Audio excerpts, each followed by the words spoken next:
Hello everyone, welcome back हो गया आप सभी का एक और नई वीडियो में। तो आज हम लोग पढ़ने वाले हैं केमिस्ट्री का पहला chapter, chemical reactions and equations. Okay, तो केमिस्ट्री का पहला चैप्टर का नाम है ये, और आज हम लोग इसका पहला पार्ट करने वाला है। इसके हम 4 क्लासेस करेंगे, तो बिना कोई टाइम फोड़े चलिए शुरू करते हैं।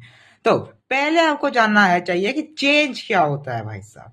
चेंज का मतलब एक ऐसा प्रोसेस जिधर की जो फाइनल सब्सटेंस होता है वो इनिशियल सब्सटेंस से अलग होता है, उसको हम चेंज बोलते हैं। मतलब जैसे मैंने एक कागज को यहाँ फाड़ दिया, एक कागज को फाड़ दिया, तो भाई ये एक चेंज हुआ। क्यों? क्योंकि वो कागज पहले पूरा था, अभी अधूरा है। तो ये जो अधूरा कागज है ये पूरे के बराबर नहीं है, इस वजह से एक चेंज है। क्योंकि जो फाइनल सब्सटेंस है अधूरा कागज, वो पूरे कागज जो कि इनिशियल सब्सटेंस था उससे उसकी प्रॉपर्टीज अलग है। ओके, तो ऐसे ही दो चेंजेस आते हैं। ये तो मैंने फिजिकल चेंज की बात की। केमिकल चेंजेस भी होते हैं, वो चेंजेस जिसमें केमिकल प्रॉपर्टीज चेंज हो। जैसे अगर मैंने पेपर को जला दिया तो एस बन जाएगा, वो एस भी नॉर्मल पेपर से अलग है। उस चेंज को हम बोल देते हैं केमिकल चेंज। अब देखो, ये केमिकल और फिजिकल चेंज को हम पहचाने कैसे? तो भाई फिजिकल चेंज में फिजिकल प्रॉपर्टीज जैसे शेप, साइज और स्टेट चेंज होता है। केमिकल चेंज में केमिकल प्रॉपर्टीज जैसे state, size, molecular form, colour, ये सब चेंज होता है। फिजिकल चेंजेस में कोई न्यू सब्सटेंस नहीं होता, ये रिवर्सिबल होता है। मोस्टली रिवर्सिबल होता है नेचर में, जैसे cutting of would, cutting of paper. Chemical changes irreversible होते हैं नेचर में, मतलब केमिकल चेंजेस को हम रिवर्स नहीं कर सकते।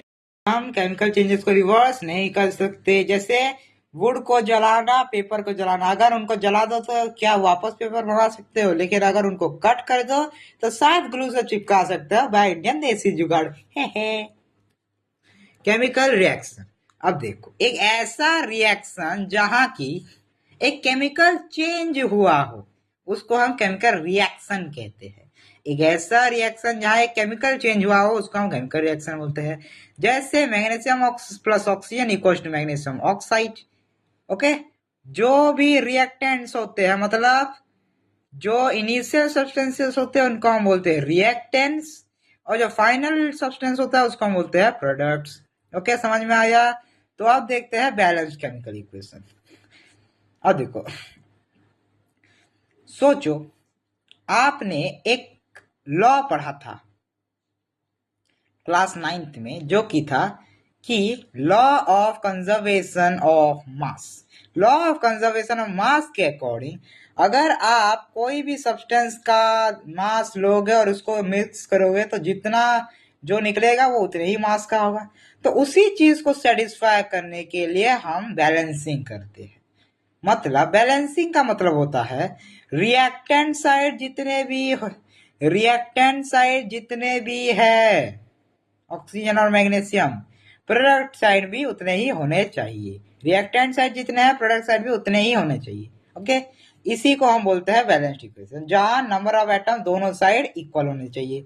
ओके, ये कंजर्वेशन ऑफ मास को सेटिस्फाई करने के लिए बहुत ही ज्यादा इंपॉर्टेंट है, जहां के mass of reactants mass of products के इक्वल होता है। ओके, अब देखो methods to balance and chemical equation, इस पे मैं कल एक शॉर्ट अपलोड करूंगा जहां मैं बैलेंसिंग पूरी तरीके से समझाऊंगा। लास्ट में कल या परसों हो सकता है वो। ओके, तो चलिए आगे बढ़ते हैं सीधे, और सीधे चलते हैं। ये पूरी प्रैक्टिस क्वेश्चन है जो कि मैं बैलेंसिंग सिखाने के बाद बताऊंगा। ओके, तो कैरेक्टरिस्टिक्स ऑफ केमिकल रिएक्शन। अब देखो केमिकल रिएक्शंस के कुछ कैरेक्टरिस्टिक्स होते हैं। 5 कैरेक्टरिस्टिक्स होते हैं टोटल में। पहला आता है change in colour, change in temperature, formation of precipitate, evolution of gas, और लास्ट में चेंज इन स्टेट। मतलब केमिकल इक्वेशन में 5 चीजें हो सकती है, तब हम बता सकते हैं कि वो केमिकल रिएक्शन हुआ है। इन पांचों में से अगर कोई भी चीज नहीं हुई, अगर इन पांचों में से कोई भी एक चीज नहीं हुई तो वो केमिकल रिएक्शन नहीं है। ये स्टेटमेंट फॉल्स है। क्यों? क्योंकि ये पांचों होनी जरूरी नहीं है, लेकिन इस पांचों में से कोई ना कुछ 2 या 3 चीजें होनी जरूरी है। ओके, कोई भी 2-3 चीजें। ओके, जैसे evolution of gas, example zinc plus hydrogen sulphate equal to zinc sulphate plus hydrogen, जहाँ की zinc sulphate plus hydrogen, hydrogen क्या है, गैस है, मतलब यहाँ गैस रिलीज हुआ है। अगर गैस रिलीज हुआ हो तब हम उसको ऐसे डिनोट करते हैं, ऐसे।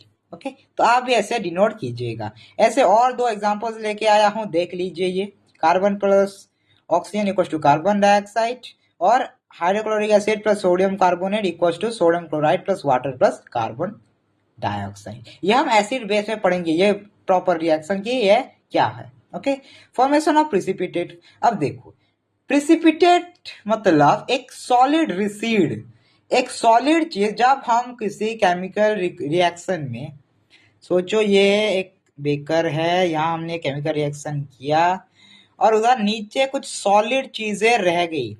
उन्हीं सॉलिड सब्सटेंसेस को हम बोल देते हैं प्रिसिपिटेट। समझा? उसी सब सॉलिड सब्सटेंसेस को हम बोल देते हैं प्रिसिपिटेट। ओके, तो प्रिसिपिटेट अगर फॉर्म हो तब भी हम बोल सकते हैं कि वो केमिकल रिएक्शन है। जैसे potassium iodine, potassium iodide plus lead nitrate मिलके होता है potassium nitrate plus lead iodide. यहाँ क्या हुआ है, प्रिसिपिटेट फॉर्मेशन हुआ है।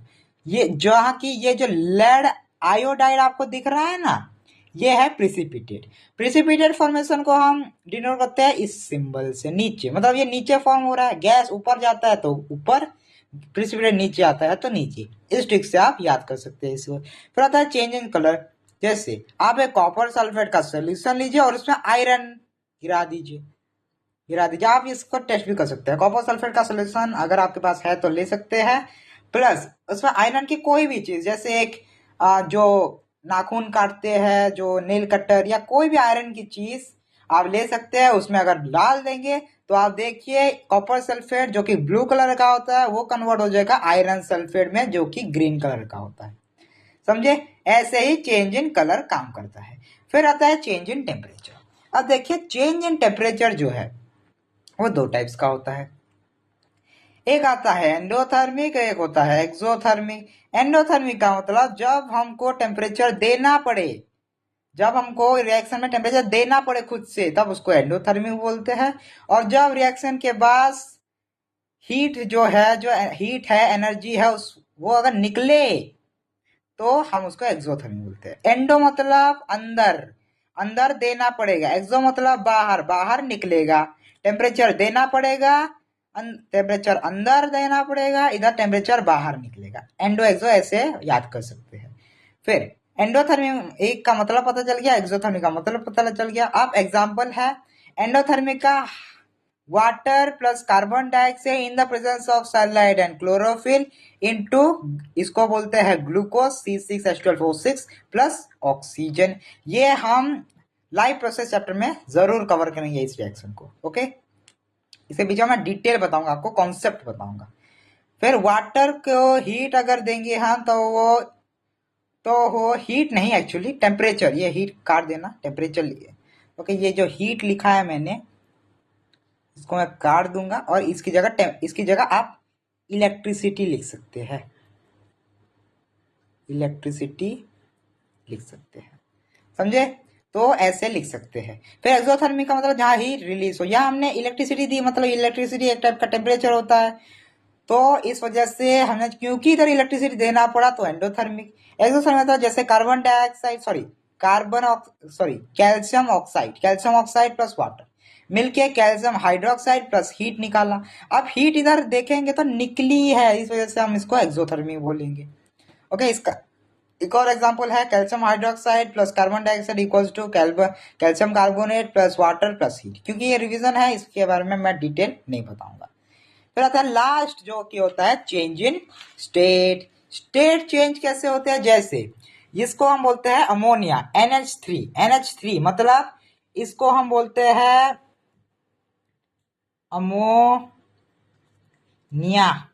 अमोनिया। ओके, जिसके साथ अगर हम हाइड्रोक्लोरिक एसिड निकालेंगे तो ये बन जाएगा अमोनियम क्लोराइड।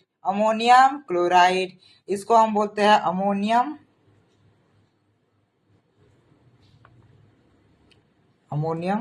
और इसको हम बोलते हैं क्लोरीन, तो अमोनियम क्लोराइड। ओके, तो अब देखते हैं कि हमको इक्वेशंस को इफेक्टिव कैसे बनाना है, मतलब हमको ऐसा कैसा इक्वेशन लिखना है जैसे कि उधर काफी सारी इंफॉर्मेशन हमको पता चले।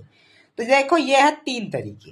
पहला कि आप फिजिकल स्टेट जो है रिएक्टेंट्स की वो लिख लो, जैसे जैसे जैसे जैसे ये है हाइड्रोजन प्लस क्लोरीन। अब देखो हाइड्रोजन यहाँ गैसियस स्टेट में है, क्लोरीन भी गैसियस स्टेट में है। गैसियस स्टेट के लिए हम G लिखते हैं, सॉलिड के लिए S लिखते हैं, लिक्विड के लिए L लिखते हैं और एक्वस के लिए AQ लिखते हैं। एक्वस का मतलब जब पानी में कोई चीज मिला हुआ हो। ओके, तो ये इससे हमको क्या पता चला कि ये गैसियस फॉर्म है, तो इक्वेशन ज्यादा इफेक्टिव हो गया।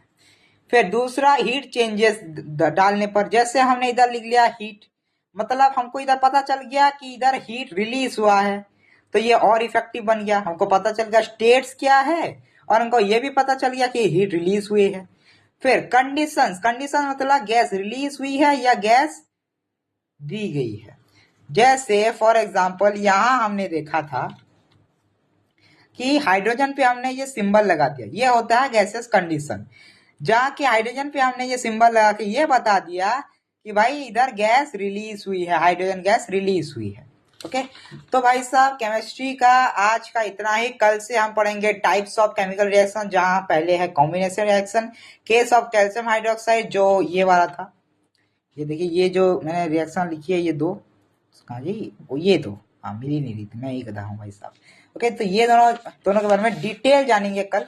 तो भाई make sure you like and subscribe the channel and share with your friends. आप सेल्फिश मत बनिए, अपने दोस्त के साथ टॉप कीजिए भाई साहब, क्योंकि दोस्ती यारी इंडिया में टॉप होती है भाई साहब। तो भाई साहब इसी के साथ हम लोग रखते हैं इस वीडियो को। आप हमारा एक मोटो याद रखना, आज से हमारा एक मोटो है, सीखते रहो पूछते रहो। तो कोई भी डाउट हो, कोई भी डाउट हो, आप एग्जाम्स के बारे में हो, इस बुक के बारे में हो, कोई भी सब्जेक्ट के बारे में हो, आप मुझसे पूछ सकते हैं। कोई क्वेश्चन हो वो भी मुझे भेज सकते हैं। ओके, कैसे भेजेंगे, कैसे भेजेंगे आप यूट्यूब पे मुझे कमेंट्स में डाल सकते हैं। कोई भी अगर क्वेश्चन है आपका या कोई भी डाउट है तो डाल सकते हैं, या कोई भी लाइफ के बारे में डाउट है तो वो भी जान सकते हैं। ओके, तो मेरा नाम है अंकित नायक। पढ़ते रहो, फोड़ते रहो, आग लगा देनी है और एग्जाम से, बोर्ड एग्जाम से फोड़ के ही आना। Thank you, signing off this, thank you, I am Ankit Nayak.